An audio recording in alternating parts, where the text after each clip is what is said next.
ऐसा मत कीजिए ठाकुर, ऐसा मत कीजिए, थोड़ा सा रहम कीजिए।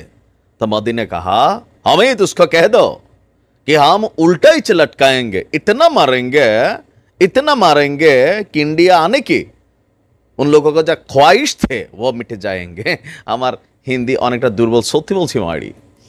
এই মুহূর্তে আমাদের আওয়ামী লীগের অনেক সাধারণ নেতাকর্মীরা তারা ভাবছে যে মাড়ি দাদারা আমাদের বন্ধু, কিন্তু যে ঘোষণা দিয়েছে মোদি আর মোদির সেই পাগলা মন্ত্রী অমিত শাহ স্বরাষ্ট্রমন্ত্রী, তো ঘোষণাটা কেমন হলো যে বাংলাদেশিদের এখন থেকে উল্টো করে সীমান্তে ঝুলাবে, পাশাপাশি বিভিন্ন রাজ্যগুলোতে ঝুলবে যারা এখন প্রবেশ করতে চাচ্ছেন। তো এই মুহূর্তে সমীকরণ বলছে যে বাংলাদেশ থেকে সবচেয়ে বেশি যারা ভারতে অনুপ্রবেশ করতে চাচ্ছেন আওয়ামী লীগের বা প্রশাসনের অনেক বড় বড় নেতাকর্মী বা ঊর্ধ্বতন কর্মকর্তারা যারা হিন্দু মুসলিম নির্বিশেষে ভাবছে যে না মারি ভারত গেলে সম্ভবত শেষ রক্ষাটা হয়ে যাবে। দুর্ভাগ্যজনক নিউজ আসছে, তবে আমরা তীব্র প্রতিবাদ জানাই। মোদির দেশে যায় কে? সোরসোট্টা সারা পলাইয়া ভারতে কেউই যায় না। আর আমাদের সনাতন ধর্মাবলম্বী বা হিন্দু ভাইদের মধ্যে একটা শ্রেণীর মানুষের এখনো বিশ্বাস যে ভারত গেলে হয়তো পজিটিভ কিছু হবে। ভাই সৌদি গেলে যেমন মুসলমানরা কোনো সান নাই, ভারত গেলেও সান নাই, এটা মনে রাখেন, এটা আলাদা পয়েন্ট অফ ভিউ। ভারতের কেন্দ্রীয় স্বরাষ্ট্রমন্ত্রী অমিত শাহ আজকে এই বক্তব্য দিয়েছেন যে বাংলাদেশি অনুপ্রবেশকারীদের উল্টো ঝুলিয়ে সোজা করা হবে। ঝাড়খণ্ডে গেল 2-3 দিন আগেও মোদি কিন্তু বলেছিল যে ঝাড়খণ্ডে অনুপ্রবেশকারীরা বেশিরভাগই হচ্ছে রোহিঙ্গাদের একাংশ আর বাংলাদেশিদের একাংশ। গেল 2 থেকে 3 মাসে একটা হিউজ পরিমাণ মানুষ ভারতে অনুপ্রবেশ করেছে।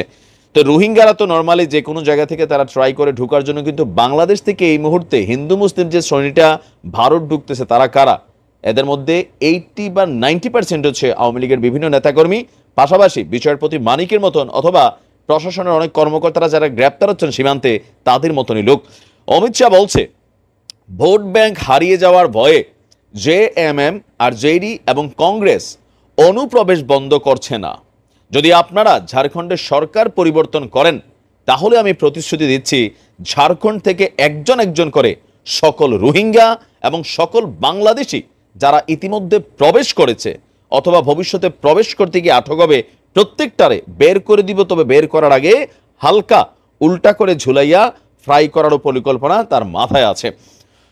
মানে এখন বিষয়টা হচ্ছে কি, ঝাড়খণ্ডে এই মুহূর্তে নির্বাচন সংগঠিত হতে যাচ্ছে, আর ঝাড়খণ্ডে বর্তমান যিনি ক্ষমতাসীন মুখ্যমন্ত্রী আছেন তিনি হচ্ছেন একটা উদারপন্থী, লাইক আমাদের পশ্চিমবঙ্গের মমতা দিদির মতন।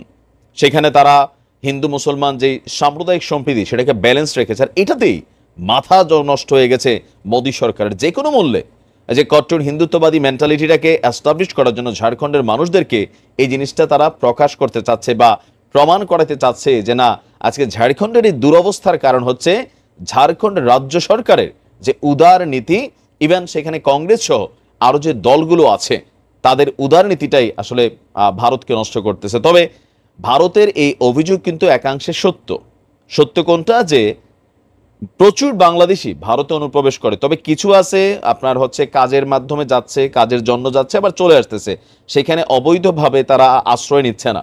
আর কিছু আছে এর মধ্যে পলিটিক্যালি যে শ্রেণীটা, এটা একটা বড় সংখ্যা এই মুহূর্তে। এর পাশাপাশি যে বললাম হিন্দু ভাইরা যারা আছেন মনে করতেছেন যে গেলে কাজ হবে। দেখেন, ভারত কখনোই বাংলাদেশের জনগণকে, ভারত বলবো না আমি, মোদির সরকার কখনোই বাংলাদেশের আমজনতাকে, বাংলাদেশ আওয়ামী লীগেরও একদম এলিট ক্লাসের নেতা যারা তারা ছাড়া নর্মাল পাচু মাচু বা বিচি নেতা যারা আছেন তাদেরকে কিন্তু আপন মনে করেন, আপনাদেরকে সেখানে ঝুলাইয়ে তারা তাদের দেশের রাজনীতি করবে। একদম এলিট ক্লাসে যারা আছেন লাইক মন্ত্রী এমপি লেভেলের বড় বড় মানুষ যাদের কাছে বড় বড় বান্ডেল আছে, কালো টাকা আছে, তাদেরকে ভারত নানানভাবে আশ্রয় প্রশ্রয় দিবে।